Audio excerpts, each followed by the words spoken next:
Est-ce que tu es d'accord avec ces phrases? Cela coulait douce est parfois nécessaire pour être ensuite plus efficace. Ne pas planifier ses vacances, c'est la garantie de perdre du temps. Le but des vacances, ça devrait être ne rien faire. Aujourd'hui, on parle des vacances et on va le faire avec des expressions sur ce thème, toujours dans le but d'enrichir ton vocabulaire. Prêt? C'est parti.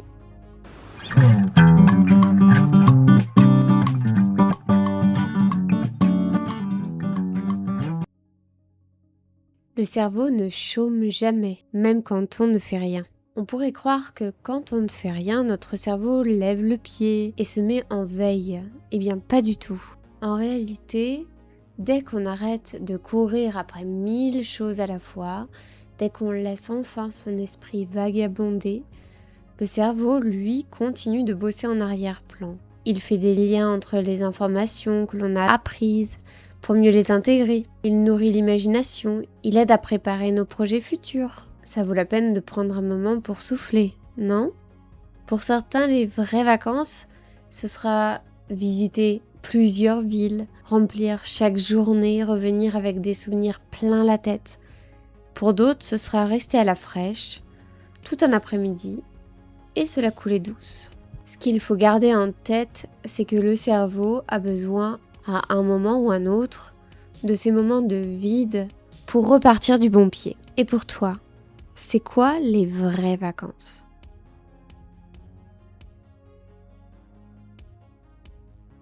Dans le texte, et même dans le titre, on a vu l'expression ne pas chômer. Ne pas chômer, ça veut dire être très occupé, avoir beaucoup de travail, beaucoup d'activités.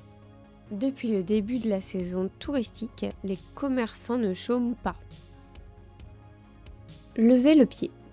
Lever le pied, ça veut dire ralentir, faire moins d'efforts que d'habitude, réduire son activité. Après plusieurs mois de travail intense, il a décidé de lever le pied. Se mettre en veille.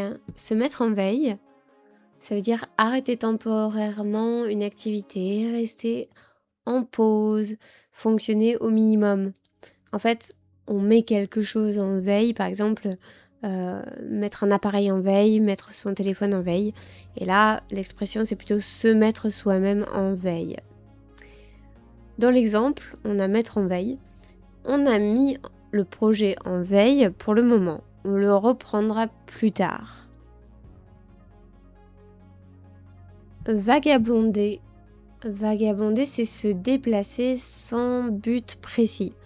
Mais c'est aussi laisser son esprit partir librement vers différentes pensées. Laisser son esprit vagabonder, c'est ne pas faire d'effort à réfléchir à quelque chose. Laisser ses pensées passer librement. Pendant ses promenades, elle aime laisser son esprit vagabonder. Souffler. Souffler, c'est se reposer après avoir fait un effort. Prendre un moment de pause. Par exemple, après cette semaine chargée, j'ai besoin de souffler un peu. Se la couler douce. Se la couler douce, ça veut dire profiter de la vie tranquillement, sans stress, sans se fatiguer, sans avoir beaucoup de responsabilités. Par exemple, après une année de travail intense, ils sont partis se la couler douce sur une île pour leurs vacances. Rester à la fraîche. Rester à la fraîche, c'est rester dans un endroit frais quand il fait très chaud. Pendant les heures les plus chaudes, on préfère rester à la fraîche à la maison. Repartir du bon pied. Repartir du bon pied, c'est recommencer quelque chose, une activité, de manière plus positive, avec une nouvelle énergie. Après ses vacances, elle est prête à repartir du bon pied au travail.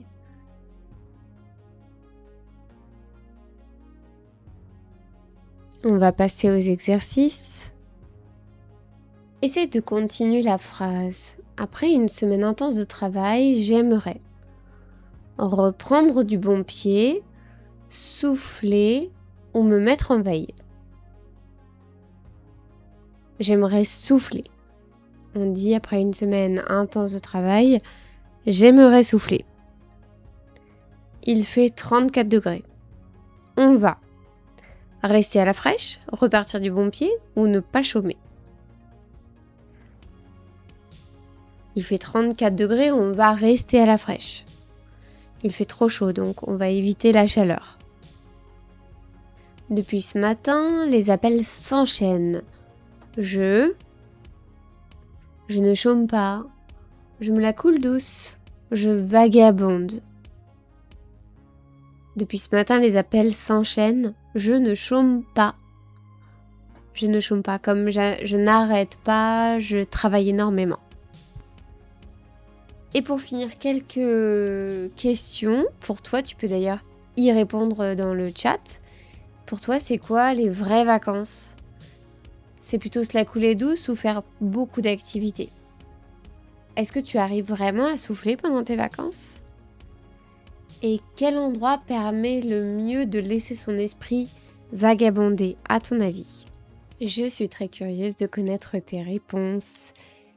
D'ailleurs, si tu es toi-même prêt à repartir du bon pied en français, si tu veux vraiment progresser, construire de vrais automatismes, tu peux réserver ta séance découverte gratuite avec moi pour voir où tu en es et comment on peut avancer ensemble. Le lien est dans la description.